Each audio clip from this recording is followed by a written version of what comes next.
El día había comenzado temprano para Mauro.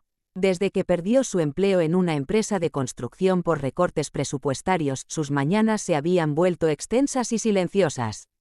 El único orden que conservaba era el paseo de Faro al amanecer y luego otra caminata cerca del mediodía, cuando la luz lo cubría todo con ese brillo que vuelve los edificios más altos y las sombras más intensas.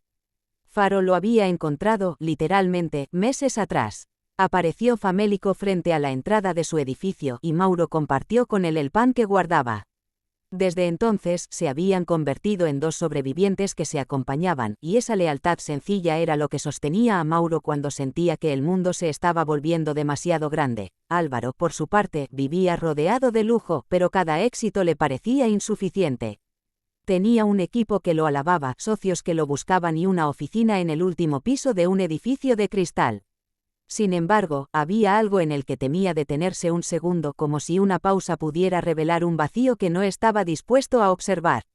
Aquella mañana había discutido con su director financiero y con su asistente, y la irritación lo acompañaba mientras caminaba. Al ver a Mauro y a Faro, esa irritación se convirtió en desdén. Pensó que la ciudad estaba llena de gente que no se esforzaba, gente que se conformaba con poco, y su risa amarga fue un reflejo de ese prejuicio incrustado. La avenida, sin embargo, tenía planes distintos para todos. Una camioneta gris se detuvo en doble fila frente a un banco, y un hombre bajó con un pasamontañas enrollado en la muñeca, como si fuera una simple pulsera. Nadie le prestó atención. Era pleno día, y la seguridad de la luz suele engañar. El hombre avanzó con pasos calculados y, en segundos, sacó un arma corta que brilló un segundo bajo el sol. El movimiento fue tan rápido que las miradas tardaron en procesarlo. Un grito ahogado, un cristal golpeado, el caos que crece en un latido. Álvaro se quedó inmóvil, sorprendido, y Mauro sintió que el aire se calentaba aún más. Faro levantó las orejas, tenso, como si comprendiera que algo oscuro acababa de interrumpir el ritmo del mundo. El ladrón dio órdenes con las manos temblorosas, y aunque nadie podía oír claramente sus palabras, el miedo las traducía en todas las mentes.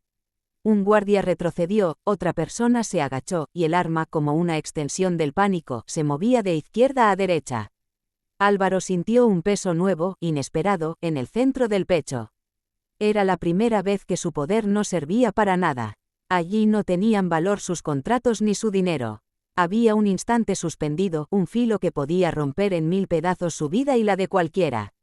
Mauro, a unos metros, evaluó la escena con el pulso acelerado. Quiso apartarse, huir, pero sus pies se anclaron cuando vio cómo el arma, en un giro errático, apuntó a un niño que salía del banco de la mano de su madre. El mundo se ralentizó en un silencio extraño. Faro, que había aprendido a leer el miedo de Mauro, miró a su dueño y luego al hombre del arma. Aquella mirada contenía el instinto antiguo de protección, una chispa que no entiende de jerarquías ni de cuentas bancarias. Mauro sintió que el miedo se mezclaba con una claridad súbita. Recordó todas las veces que Faro se había interpuesto entre él y los peligros pequeños del barrio, los perros agresivos, los coches imprudentes. Apretó la correa por reflejo, pero algo en su interior cedió, una confianza ciega en ese animal que lo había acompañado cuando nadie más lo hacía. El mundo se ralentizó en un silencio extraño. Faro, que había aprendido a leer el miedo de Mauro, miró a su dueño y luego al hombre del arma. Aquella mirada contenía el instinto antiguo de protección, una chispa que no entiende de jerarquías ni de cuentas bancarias. Mauro sintió que el miedo se mezclaba con una claridad súbita. Recordó todas las veces que Faro se había interpuesto entre él y los peligros pequeños del barrio, los perros agresivos, los coches imprudentes. Apretó la correa por reflejo, pero algo en su interior cedió, una confianza ciega en ese animal que lo había acompañado cuando nadie más lo hacía. Fue entonces cuando el ladrón dio un paso hacia el niño y su madre, intentando que se apartaran del camino. La mano con el arma bajó apenas unos centímetros, suficiente para quebrar la inmovilidad. Faro saltó. El salto fue un trazo de luz marrón contra el sol, una línea de valentía inesperada que cruzó la distancia sin pedir permiso. Se abalanzó sobre el brazo armado, sus dientes cerrándose con una precisión feroz. El ladrón gritó, la pistola cayó, rebotó contra el suelo y se deslizó hacia la cuneta. El guardia aprovechó el segundo eterno para empujar al hombre contra el cristal, mientras otros transeúntes se arrojaban al suelo. Mauro corrió, con el corazón latiendo tan fuerte que casi no sentía sus piernas, y llegó justo cuando Faro seguía aferrado al brazo del asaltante, protegiendo el espacio entre el arma perdida y los cuerpos vulnerables. Álvaro lo vio todo. Por un instante, no fue el CEO exitoso ni el hombre que juzgaba. Fue simplemente un humano temblando frente a otro que estaba dispuesto a hacer daño. Sintió una mezcla de vergüenza y asombro al reconocer que aquel perro, ese mismo animal que había provocado su burla, acababa de impedir que la tragedia se derramara sobre todos. En segundos llegó la policía, alertada por una llamada desesperada desde el interior del banco. El ladrón fue reducido, y Faro, exhausto, soltó el brazo y retrocedió hacia Mauro, jadeando pero ileso. Mauro se arrodilló, abrazó el cuello de su compañero con esa gratitud que no se puede articular, y por un momento el ruido de sirenas y de voces ansiosas desapareció. El sol seguía brillando como si se negara a comprender el dramatismo de lo ocurrido. La multitud se acercó, primero tímida, luego agradecida, y miró a Mauro y a Faro como si en ellos hubiera surgido algo sagrado. En ese círculo improvisado, Álvaro dio un paso adelante, su traje todavía impecable, pero su expresión cambiada. Ya no había soberbia en sus ojos, sino una vulnerabilidad que lo hacía irreconocible incluso para él mismo.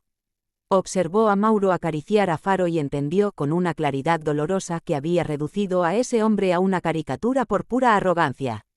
Se dio cuenta de que, si el mundo fuera una balanza, aquel perro y su dueño pesaban más que todas las cifras de sus informes trimestrales. La policía tomó declaraciones, y entre palabras entrecortadas, Mauro relató lo sucedido. Contó cómo Faro había reaccionado solo como si hubiera entendido que alguien estaba en peligro. Alguien anotó su nombre en un cuaderno. Otro agente, emocionado, palmeó el hombro del hombre.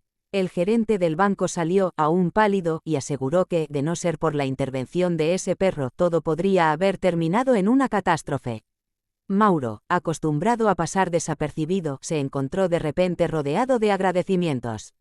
Pero lo que más lo sacudió fue ver a Álvaro acercarse despacio con la mirada baja como quien se atreve por primera vez a reconocer sus propias sombras. Aquel encuentro no fue un espectáculo grandilocuente porque no hubo palabras adornadas ni aplausos. Fue apenas un gesto sencillo, un asentimiento humilde de alguien que había comprendido cuánto se había equivocado. Álvaro, en su interior, sintió romperse una costra de orgullo que lo había mantenido a distancia del mundo real. Se prometió, casi como un voto silencioso, que jamás volvería a medir a las personas por lo que parecían.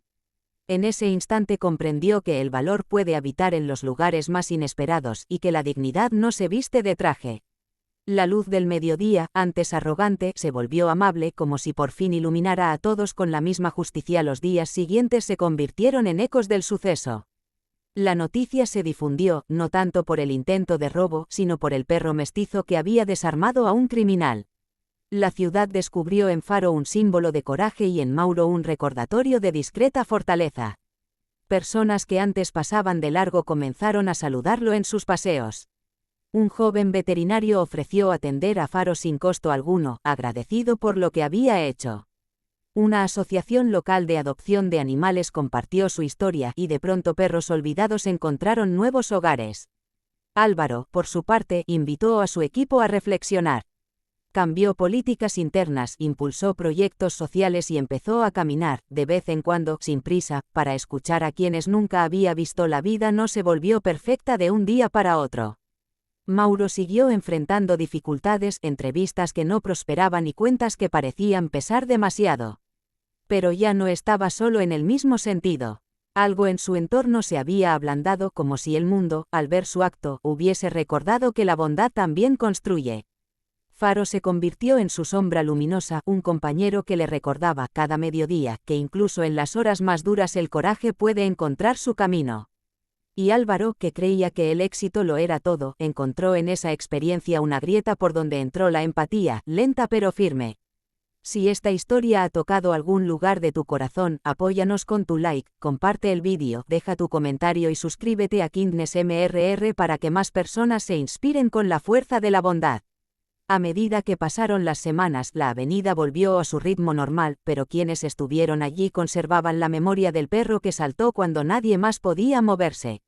Un mediodía cualquiera, Mauro y Faro caminaron nuevamente bajo la luz clara. Los árboles proyectaban sombras alargadas y el aire tenía ese aroma tibio de los días tranquilos. No había cámaras ni aplausos, solo la vida avanzando. Y en ese ritmo sencillo se escondía la verdadera grandeza.